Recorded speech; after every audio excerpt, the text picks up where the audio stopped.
Okay, here is a further explanation on problem 280 to see what the answer would be.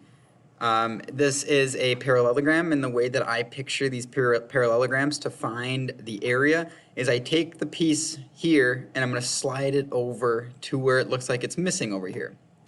And so if I slide this over in this direction here, it ends up completing what I would say completing the rectangle.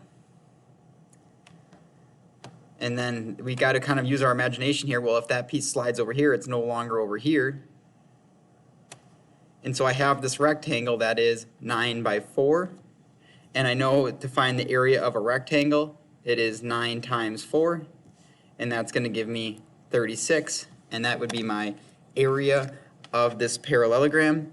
And it just goes to show that if you want to find the area of your parallelogram, it's just like finding the area of a rectangle. You have your base and your height, and you do base times height. And just be careful on problems such as this one. Make sure you know what your height is and make sure you know what your base is.